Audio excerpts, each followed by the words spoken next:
We're going to calmly walk to the bathroom. Then we'll figure out what to do. I abandoned the 911 call for the moment and grabbed her hand. We stood up trying to look casual. The girl stayed close to my side, using me as a shield from whoever she'd seen. The food court seemed bigger now, and every face looked suspicious. We walked past the Chinese food place, and I was just really confused.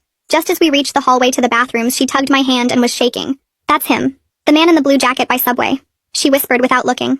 I glanced over and my blood went cold. I saw the man's profile and knew who that was without a doubt. No, it can't be. Are you absolutely sure?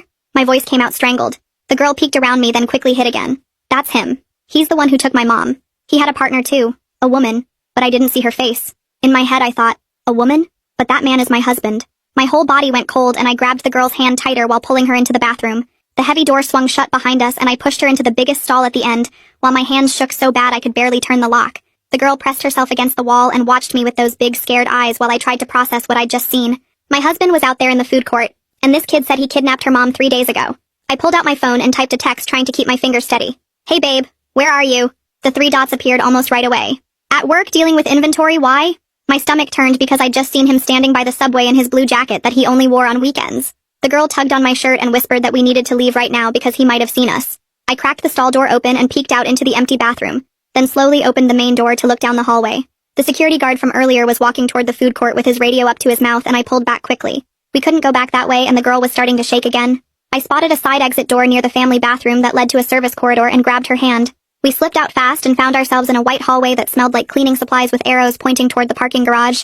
My sneakers squeaked on the waxed floor as we half ran past storage rooms and employee break areas. The girl stayed right beside me and kept looking back over her shoulder every few steps. We pushed through another heavy door and suddenly we were in the parking garage with the smell of exhaust and oil hitting us. I couldn't remember where I'd parked and started clicking my key fob while we walked between the rows of cars. Finally, I heard my Honda beep from 2 rows over and we rushed toward it. The girl climbed into the passenger seat and immediately ducked down below the window, while I started the engine with shaking hands.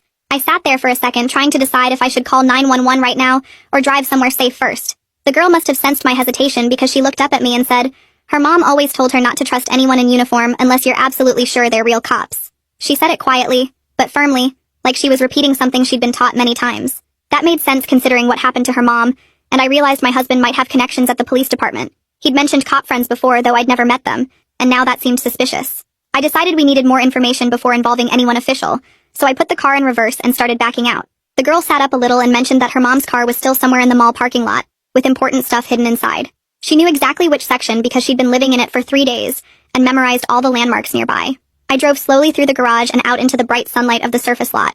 We circled around to the other side of the mall near the old Sears entrance that had been closed for years. The girl pointed to a Click the link in my bio to get the full story for free.